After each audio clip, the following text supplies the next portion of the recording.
This is an Irreverent podcast.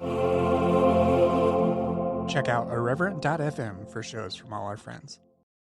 Hello and welcome to Exvangelical, a show exploring the world inside and outside the evangelical subculture. I'm your host, Blake Chastain. My guests this week are Chrissy Stroop and Lauren O'Neal. They are the co-editors of the essay anthology Empty the Pews, Stories of Leaving the Church. Both have been on the show before and are friends of mine, and we get sort of punchy in this episode, discussing the anthology and a whole bunch of other things. And I can't wait for you to hear this conversation again. Just thinking about it sort of makes me smile and laugh. You can get the book Empty the Pews anywhere you can find books for sale. That does include Amazon or your local bookstore. Please also let your library know to pick up and carry the book. If you want to support the show, you can do so by supporting it on Patreon at patreon.com/exvangelicalpod. You can also sign up for my new newsletter, the Post-Evangelical Post, which just launched recently. It is over at postevangelicalpost.com. You can also let people know about the show or rate and review it over on Apple Podcasts. This episode was produced by Jake Lewis. Thank you very much, Jake. All right, let's get right into this conversation with Chrissy and Lauren.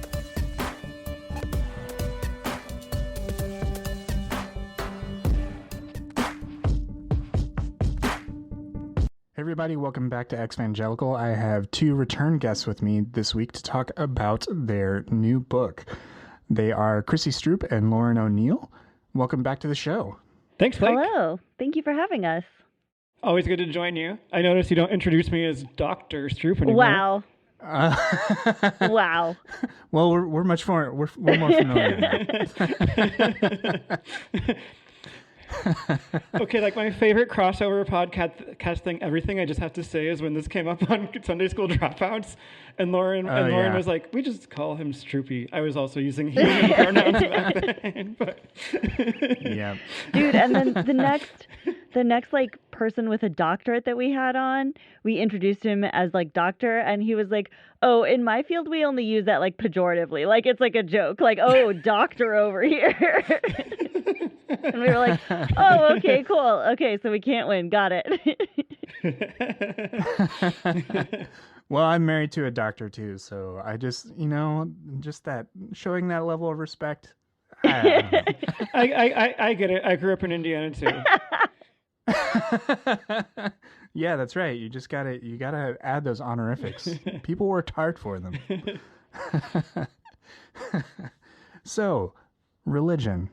Thoughts? It's certainly a thing. It's a vast, complex phenomenon full of sub-phenomena. Sub-phenomena. There you have it. Sub-phenomena. End of podcast, yeah. Okay, we're done. So lovely to talk with you. All right, we're done. Talk to you later. No, the book that you both have worked on here is and been working on for years. And just came out at the end of 2019. Is called Empty the Pews: Stories of Leaving the Church. And I want to hear a little bit just about what led you to do this story and sort of the background and the origin story of this project, because it has been something that the two of you have been working on for years, correct? Mm-hmm. Lauren, do you want to start that, or should I? Sure. So Chrissy and I met. I was in undergrad, and she was a grad student. And I was dating one of her friends at the time for like 6 months before I started dating my now husband. Anyway. Then one of my other friends dated that guy, and then she married somebody else that we also both. No, she dated him before me. Oh, yeah, sorry, I got the order mixed get up. it together. So,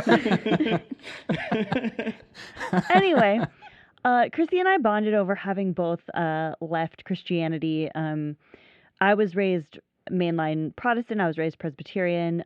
Chrissy was raised with a much more conservative evangelical background.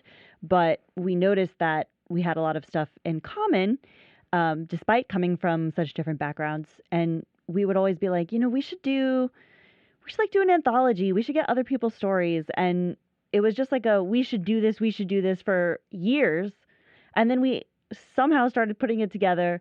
And then somehow, after years of putting it together, it exists in the world. That's basically the story of the book.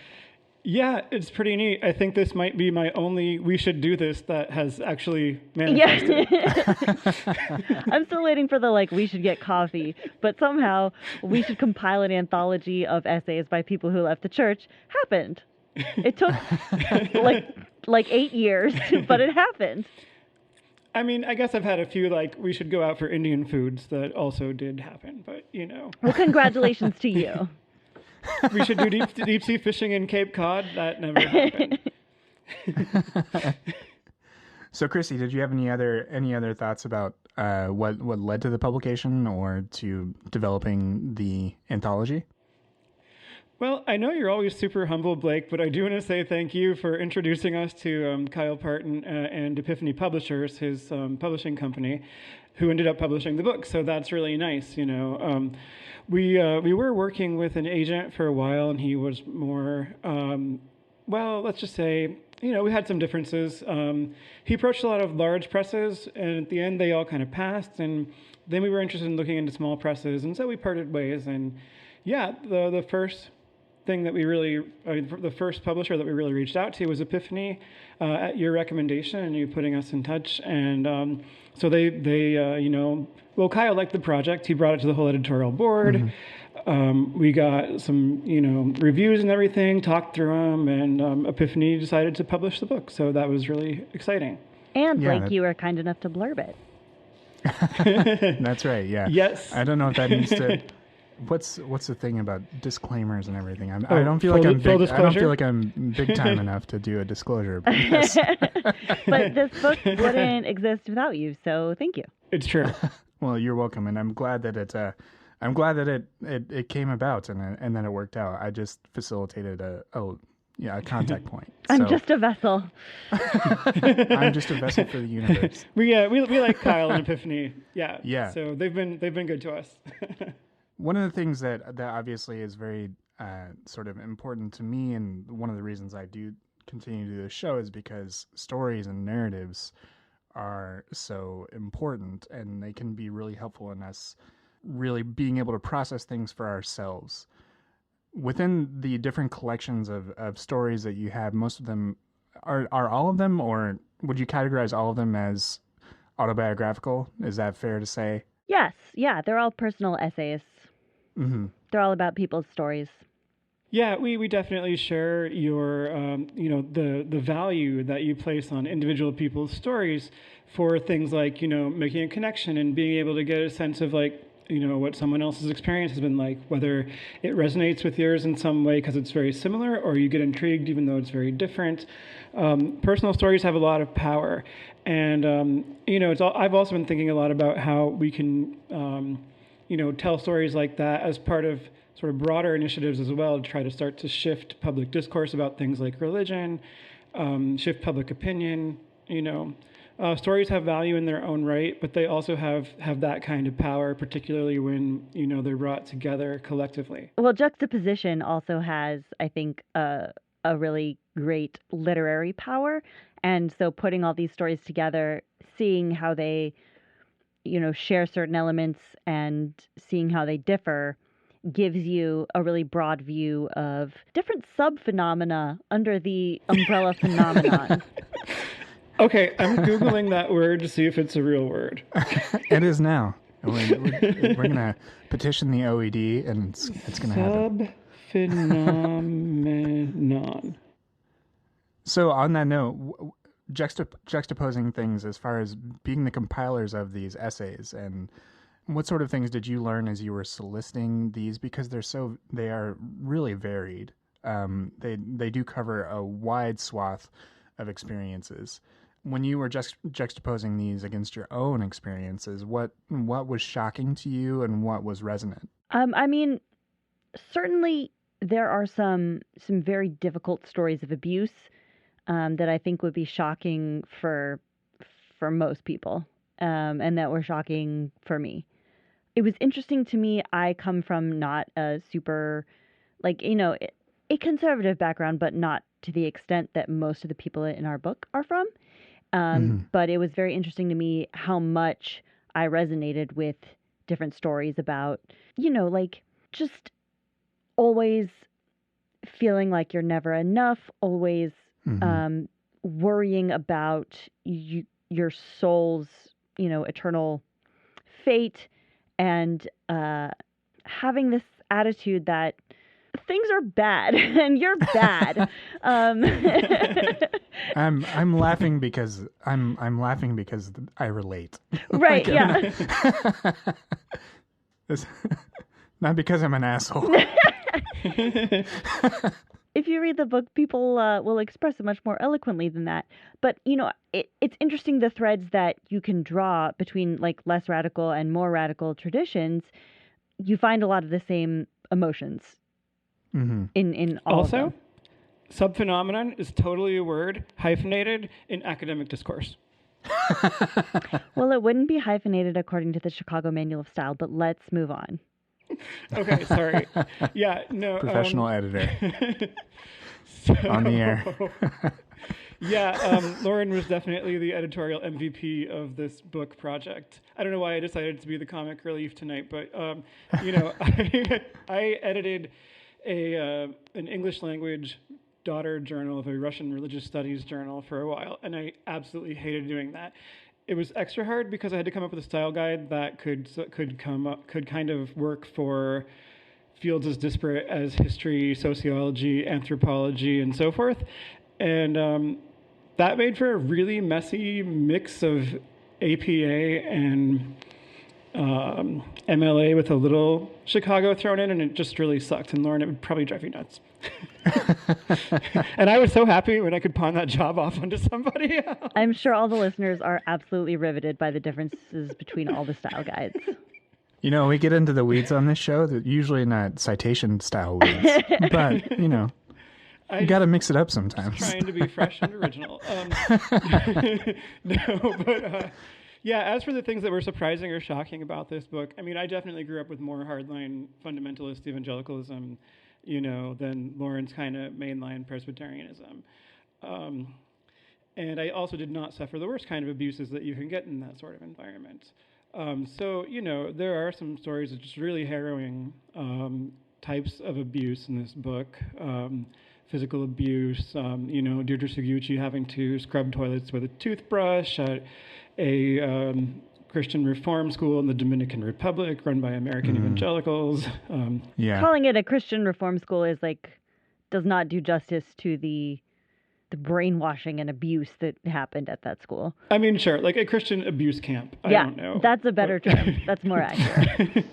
What it should be called, one of these things that operates out of a ministry based in Indiana that has ties to Mike Pence that is, calls itself a reform school for rebellious children and totally fucks them up. So there's stuff like that in there.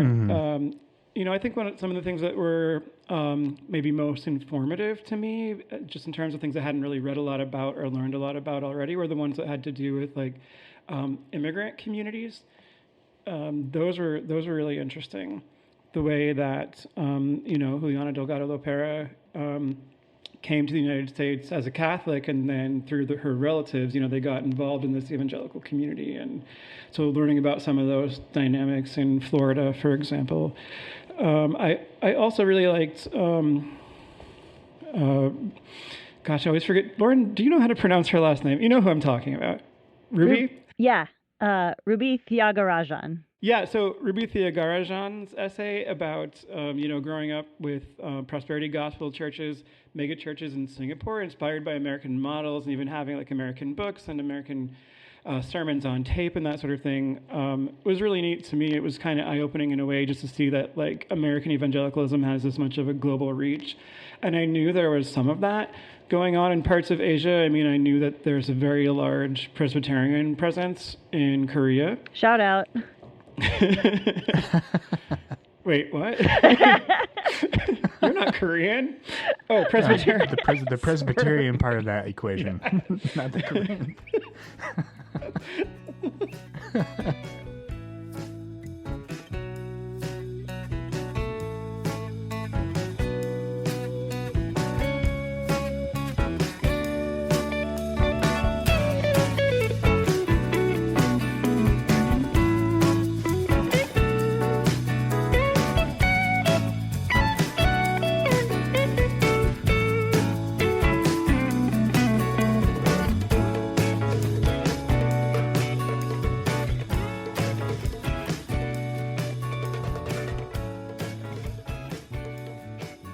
this book has a lot of heaviness to it. So having a little bit of levity around a discussion about it isn't the worst thing in the world. I am curious how the two of you feel about the way it's been received so far. You've been working on this for a long time, and it's finally out in the world. And I know, just within my own experience, it's sometimes hard to gauge how someone's going to respond to a story or a personal essay about religion that is negative. There does seem to be this sense that religion is overall benign, and this collection of essays refutes that pretty strongly, I think. So I'm curious what both of your thoughts are. Lauren, go ahead and go first in your response about that, and about how it's been received to date, and what do you think about that response? Yeah, I mean, to me, I think the response has been super positive. When you publish a book like this, I mean, Chrissy does a lot of activism work. I have a podcast called Sunday School Dropouts. We're both used to hearing from, people who are closed-minded Christians who reject our ideas out of hand. Mm-hmm. And so that's, okay, yeah, you expect that going in, whatever. But the response that we've had from people who are progressive believers, from people who have left the church, who can really listen and absorb other people's stories and empathize with other people, mm-hmm. that is so meaningful to me. And if even one person had that response, this would be worth it to me. And to read multiple people's responses like that, just on Twitter, in a couple reviews in publications, it's been really, really thrilling for me. Yeah, it's been great to see it, reviewed pretty sympathetically in the Washington Post, for example, and to see it commented on social media, resonating very strongly with a lot of people.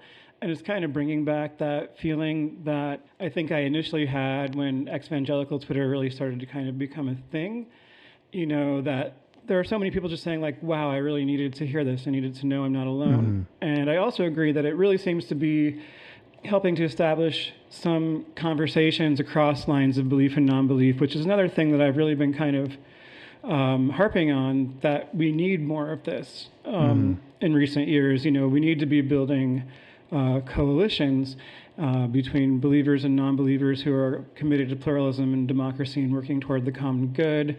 One of the impediments to that I do see that you kind of alluded to is that there is indeed a taboo on criticizing religion in much of the American press or the public sphere. There is a lot of reluctance to do that. And I mean, very well what kind of deep pockets evangelicals have, and the whole right wing in general. They can afford to build up their own ridiculous fake media system, and a lot of great, more progressive type projects don't really get the funding, and the mainstream media for the most part just doesn't want to talk about things that can be wrong with religion. I mean, when you look at the reaction that conservative Christians orchestrate, why would they want to talk about that, right? It can prompt a gigantic explosion over nothing. They learn to stay away from that. Mm-hmm. Yeah, I mean, I guess people don't want to end up in the crosshairs of the 4chan to Fox pipeline. Exactly. I mean, you all may remember when exposed Christian schools first blew up early last year, exactly a year ago, pretty much, reaching around 200,000 tweets in a couple of days. That hashtag was mentioned on Fox and Friends twice. It was denounced on Town Hall and the Daily Wire. And when they talked about it on Fox and Friends, they didn't mention who started it. They painted it, all these places painted it basically as a conspiracy of liberal elites who just hate Christians, not people who actually survived Christianity. Mm-hmm. Or, particularly toxic forms of Christianity, and they want to discuss their experiences. And I did feel pretty abandoned by, the more quote-unquote responsible, normal, liberal, whatever you want to call it, the not 4chan to Fox pipeline media. the ones that usually do a somewhat better job of sticking to the facts. I felt pretty abandoned. We did get one, I think, very good piece, though, in the Associated Press. So that was nice. And we ended up with a pretty milquetoast piece in the New York Times. But hey, at least it made the New York Times. Mm-hmm. So I think we're starting to make some headway. And it's my hope that this book will also help to spark those kinds of conversations, and that, we'll see it kind of break through and make a splash, and maybe just make it more possible for survivors of what sociologists of religion call high control or high demand religious groups who have a voice. Mm-hmm. And we have to recognize that overall evangelicals are a high control religious group, or a set of subgroups of sub-phenomena, high control. Well, there are a set of high control religious groups for them. I just wanted to try to throw sub-phenomena in there again, but I totally failed. You did it. Congratulations. So we have this issue where like the media knows they have a lot of money, they have a lot of power, they're at the center of our government. This is a demographic that you can't ignore, and that has a strong PR machine that has deliberately cultivated relationships with the media over decades in a way to try to get favorable coverage that often works. And so that's what we're working to overcome. Mm-hmm.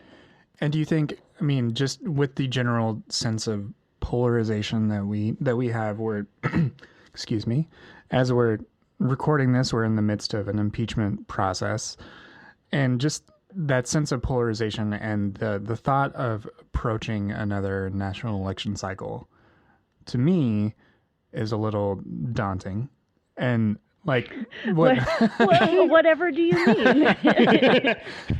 And I'm just the thing that I've hoped and trusted in is that humanizing stories like the ones that are shared in the essay are ones that can sort of reach across and find common ground, or at least acknowledge that, hey, this is someone's lived experience and they're not just some random member of woke Twitter for like Ben Shapiro to get upset with.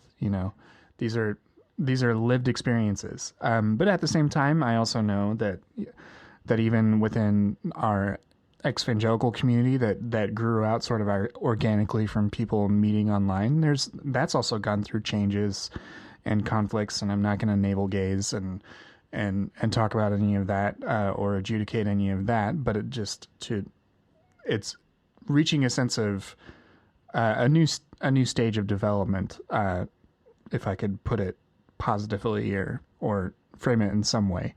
So in the midst of all of that, like these stories, are these the sorts of stories that you think can carry a lot of those conversations forward and find those resonance with people that are open to it?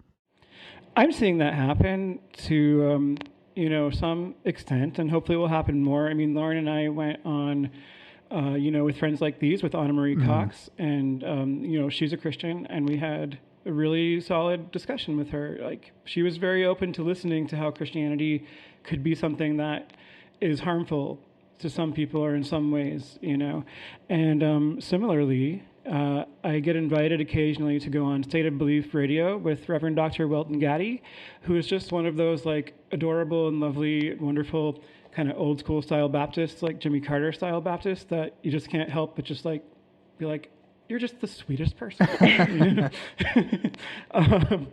So he's very open to listening about all this sort of stuff too. And I discussed Empty the Pews with him on the radio, and he's syndicated on a number of stations like throughout Louisiana and maybe other parts of the South. I don't quite remember exactly where. Also podcasted online. So I'm definitely having some conversations with religious believers about this. Also, Crystal Cheatham is featuring the book in the Our Bible app on her website and in her newsletter. I think always the power of stories is more effective than the power of data, and that people can look at facts and only become more entrenched in their beliefs. But a story is what might be able to reach someone, whether that's, not even changing their mind necessarily, but just being able to reach somebody through a story. Blake, I think you're clearly very committed to that principle because your podcast is basically like the podcast form of our book, right? It's like talking to people about their different stories, and you can see when you listen to all the episodes how they're similar, how they're different, how they resonate with different people. Mm-hmm. Yeah. Yeah. You just got to plant those seeds, right? Just plant the seeds. Plant the Mustard seeds grows into a very large. If they fall large on rocky shrub. soil, Yeah. shake the dust off your feet. Those files are still. Okay, I'm mixing my parables. Those files are still accessible. I still understand evangelical fluently, but I no longer speak it quite fluently. Right.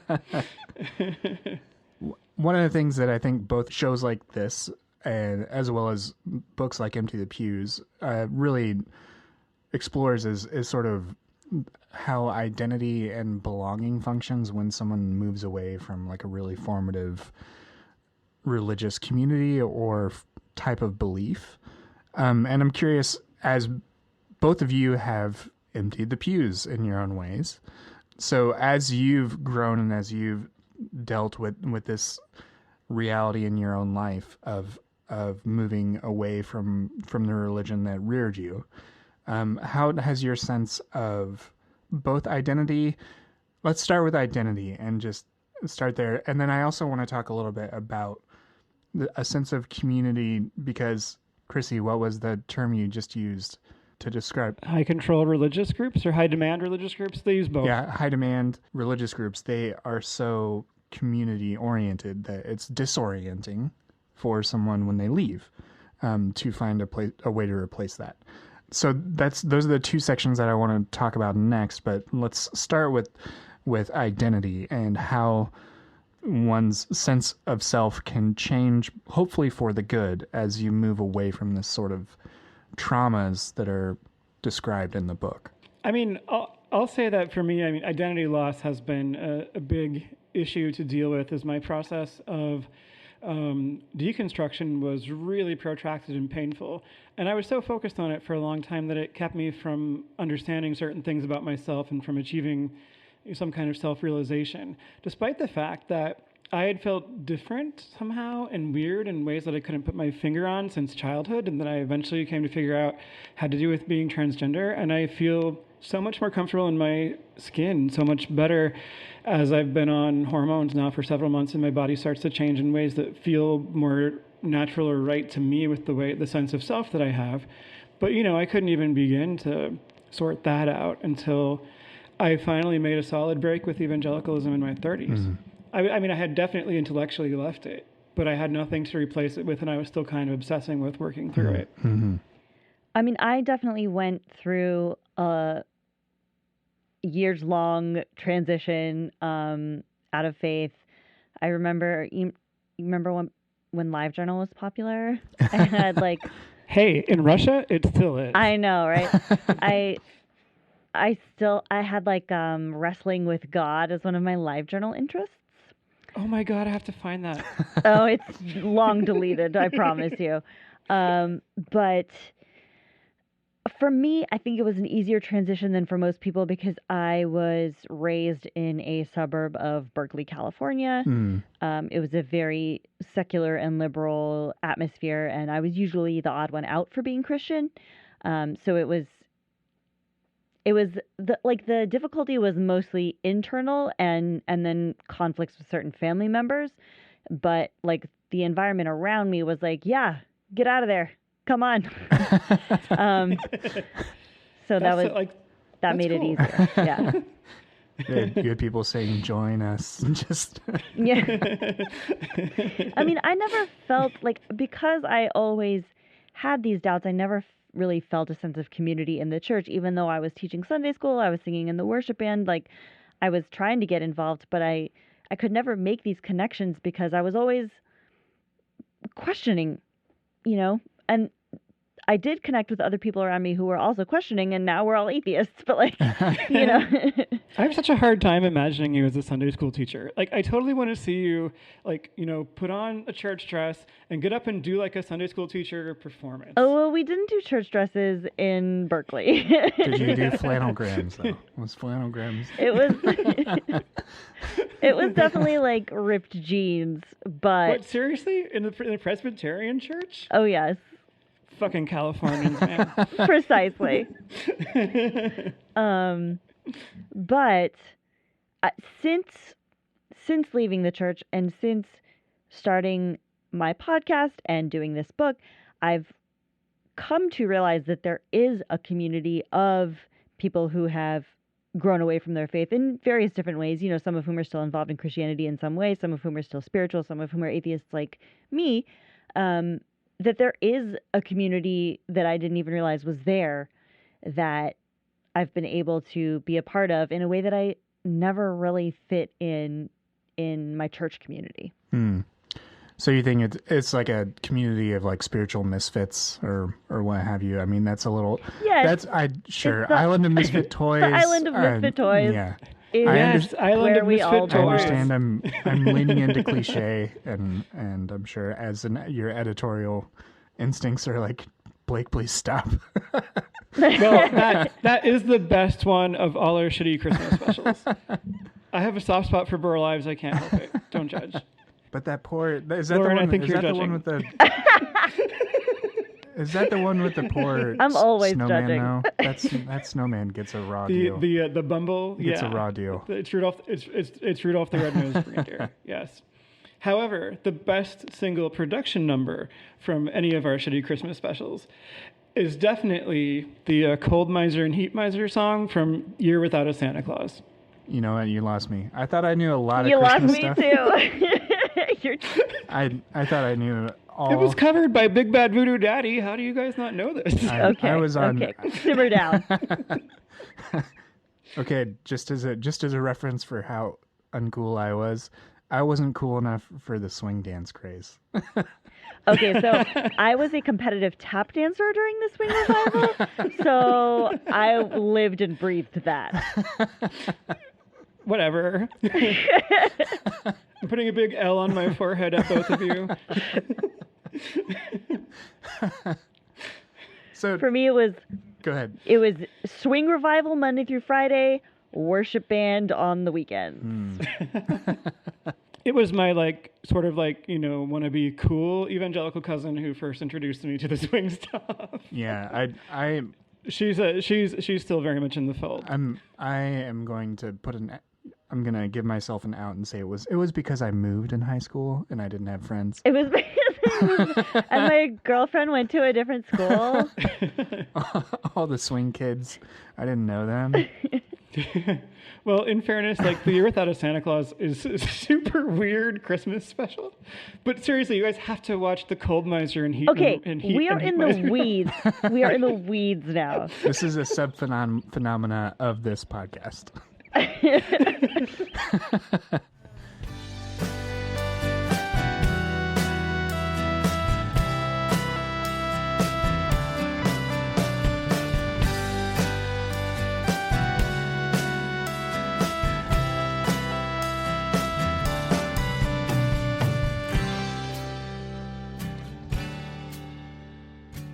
It is really hard to replace a religious community.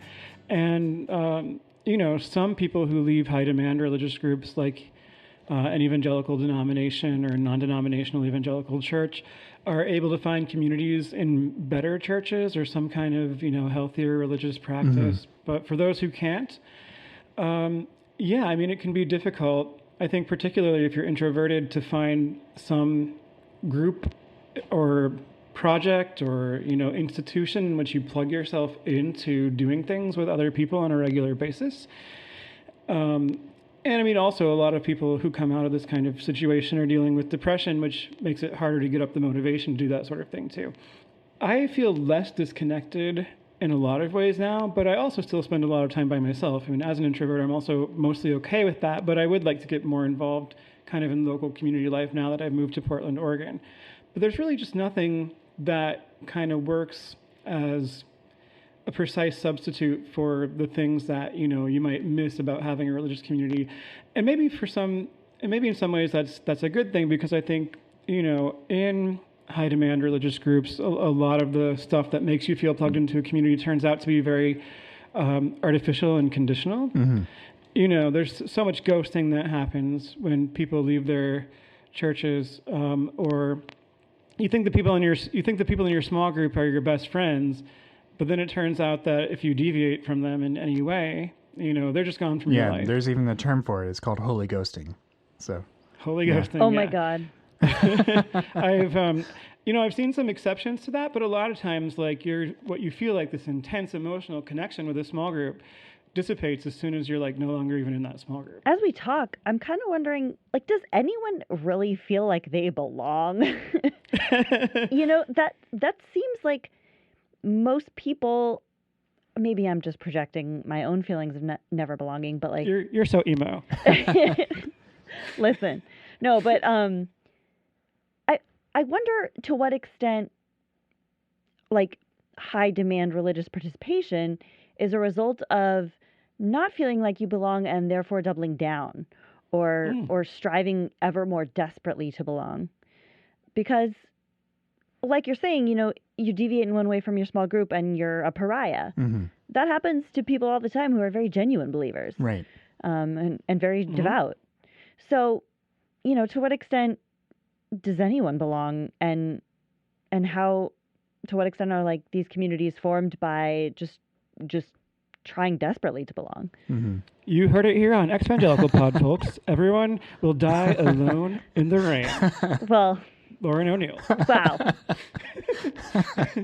Yeah, sure. Put it on my tombstone. Just to quote Leslie Knope, watch out, everyone. It's all bad. I told you, it's very rare to find me in a good mood in January. Sorry.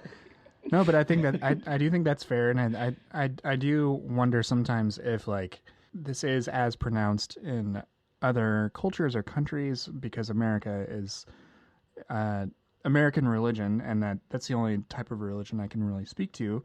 It's pervasive, and it is one of the, like, belief is one of the things that you're supposed to be, like, of one accord with whatever your in group is, right? But when you marry that impulse to a high demand group like evangelicalism, or any other group that the other term that I've heard and have used more frequently lately is total institution. So, like, things like Mormonism too, that can touch your entire social and mental lives. Like, is that something that is prevalent in other places, or is it just like Americans just go home lonely? Well, I'm sure it's prevalent in other places too. Yeah. I mean, I think that longing for that kind of deep connection and feeling sometimes alienated are just, extremely human emotions, or sub-phenomena of being human. Sorry. No, but, like, seriously, I think that what Lauren said was very insightful. Like, I really do. We want to belong, and it is possible to follow that impulse in ways that end up being very unhealthy. Like, you can get obsessed with it, and then you can end up in an unhealthy cult-like group, Right. And, I mean, I think it can happen to many different types of people in many different types of cultures. Mm-hmm. Yeah, and I mean, it doesn't have to be religion. Like, it could be a fandom, there's all kinds of ways that, like, people try to connect, and they think they all share the same ideas and beliefs and values, and they get super excited, and then they find out that they disagree about, which Batman was the best, and suddenly they're It was enemies. Michael Keaton. Just to be I'm not going to contest that. Lauren's rolling Lauren's her not eyes. so sure. So. Don't say Affleck, though. Just don't. Don't say Adam West. I don't know what a Batman is. I have no truck with these Batmen.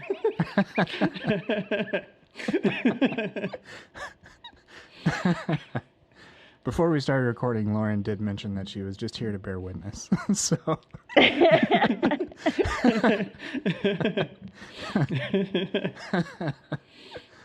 Yeah, and I apologize. I do think that I wasn't very eloquent or clear. I don't think it was necessarily like a distinctly American or like American exceptionalism applied to religion. I think you're right. Like you know, the French invented the word ennui. It's not like it's not like it doesn't exist in other places. I went down that rabbit hole just because there is something about the way in which belief works as a means of control. I think one of the things that made me think about it was that I'm reading this book by Neil Stevenson, and it involves time travel, and like they go back to like the 1600s in England, and it involves like witches and all this other stuff. It's a great book. But the reason I bring it up, it's got all the great stuff: 1600s, witches, time travel. I approve of witches. Quantum physics. It's great. Anyways, the reason I mention that is one of the characters talks about how everyone was just expected to go to church, and there was a single church, and it was just a social expectation.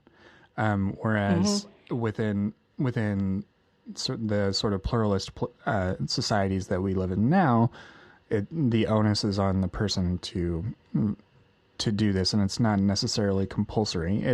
It is in certain groups. Sure.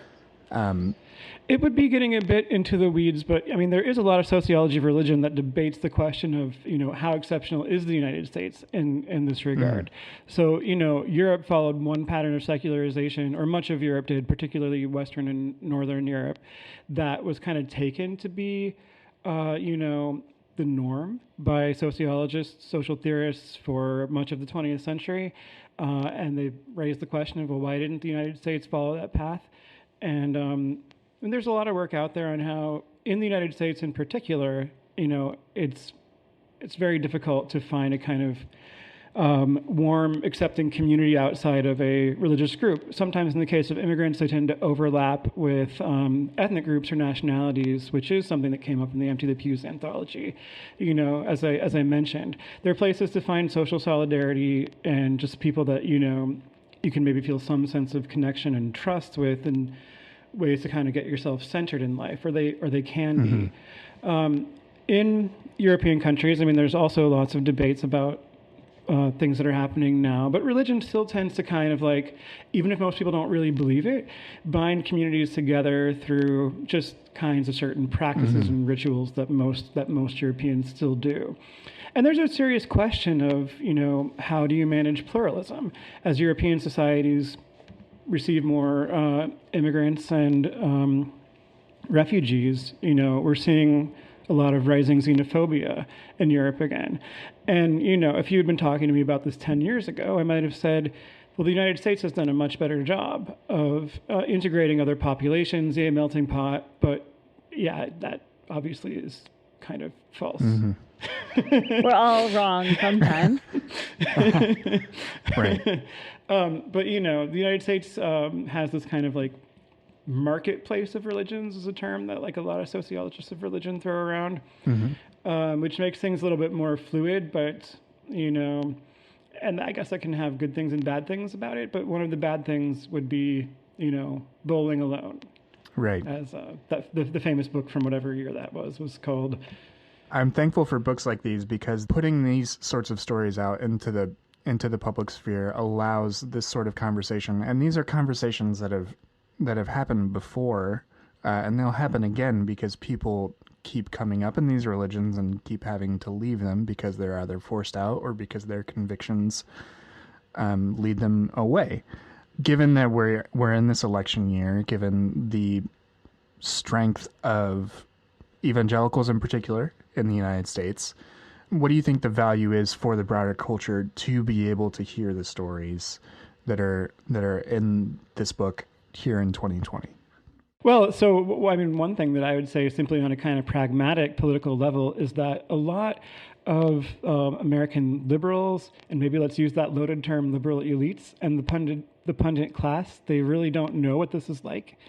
And so there's a lot of the public out there that simply isn't informed on the extent of Christian extremism in the United States and the harm that it does. And I think if that public and the pundit class were better informed, then, we might have different political possibilities than we are currently faced with.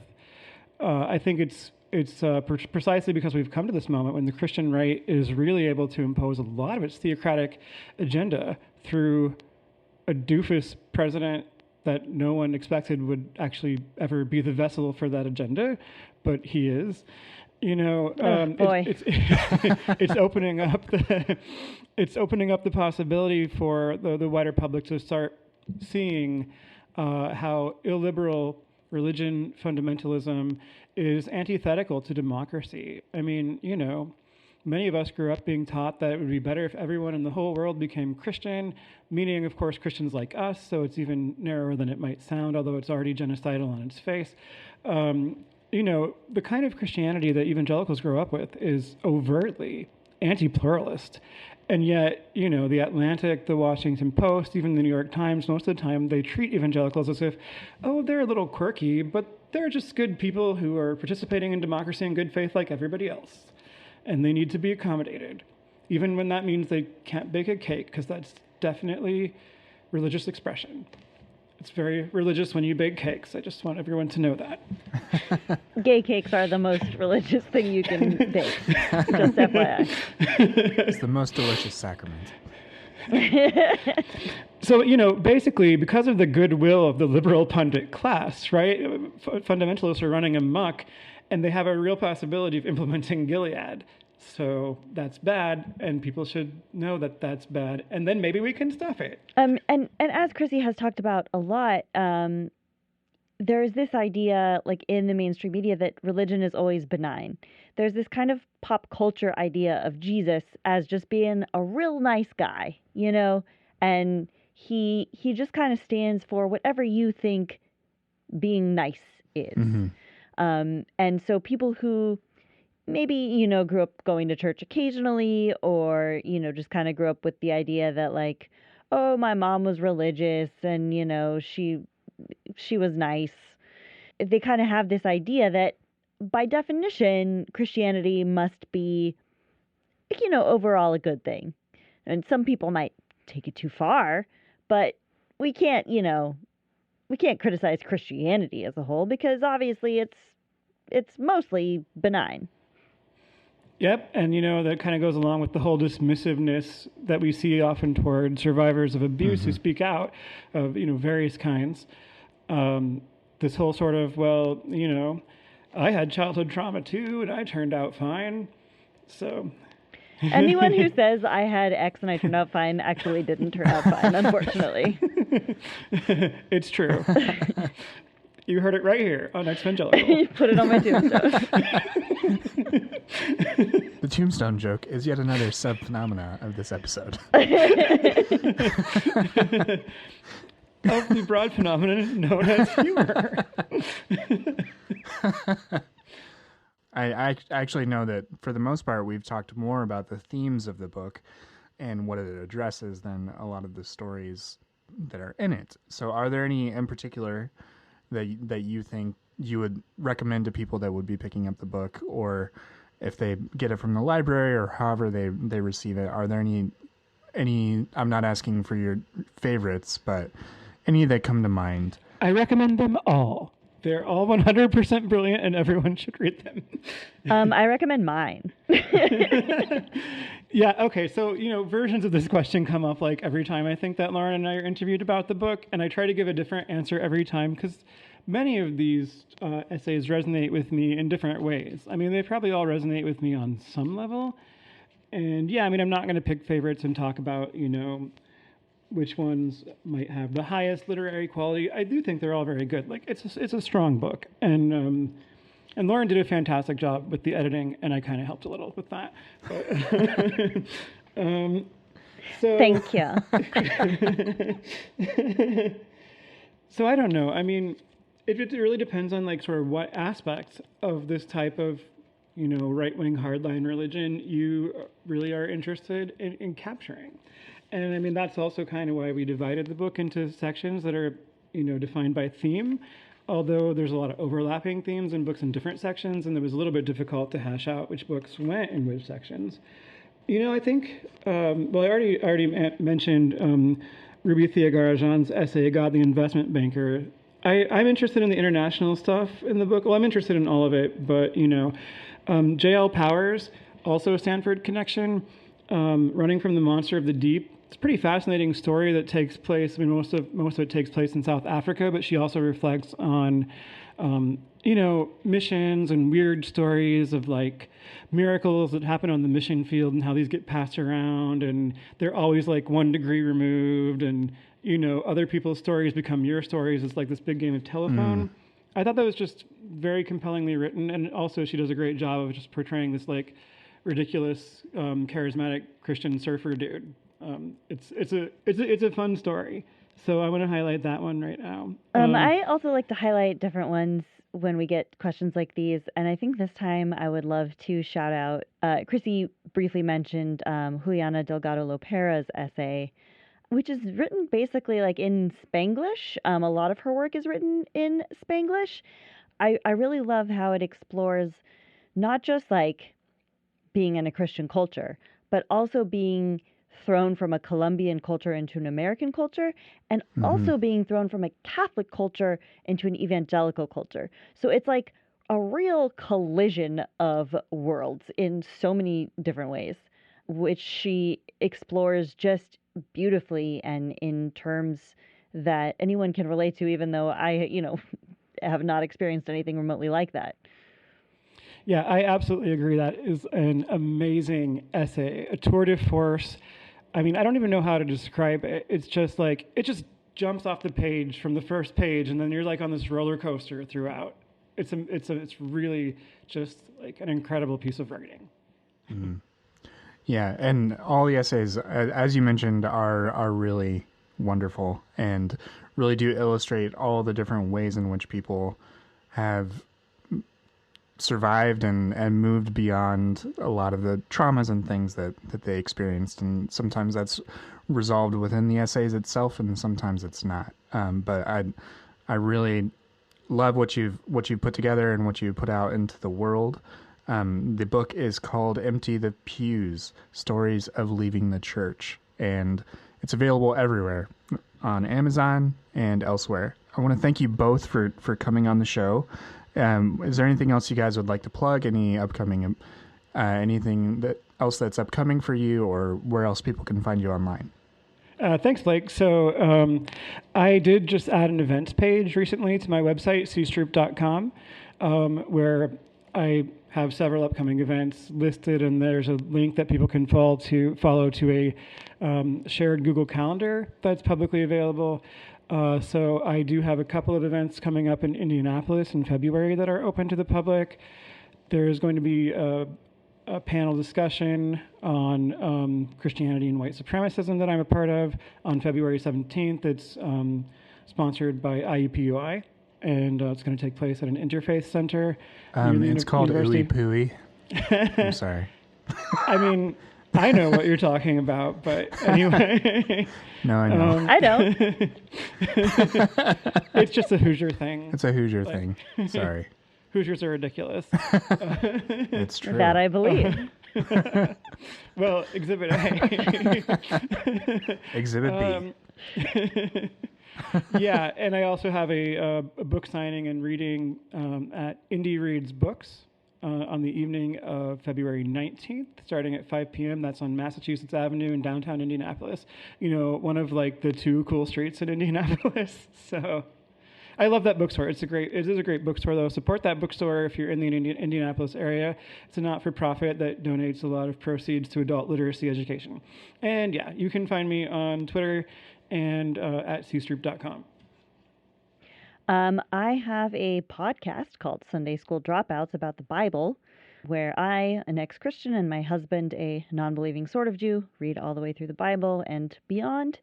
You can also follow me on Twitter at Lauren E. O'Neal. O'Neal is spelled with an A, like Shaquille O'Neal spells it. Do people really spell that differently? I'm sorry, I never asked that question before, but it always pops into my mind when you bring this up.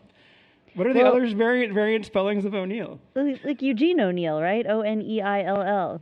Oh, yeah, that's right. I totally forgot that. Yeah, that one's much more common, and it's how everybody tries to spell my name. Well, it must just be that, like, you're my favorite O'Neal, so I... Oh, thank you.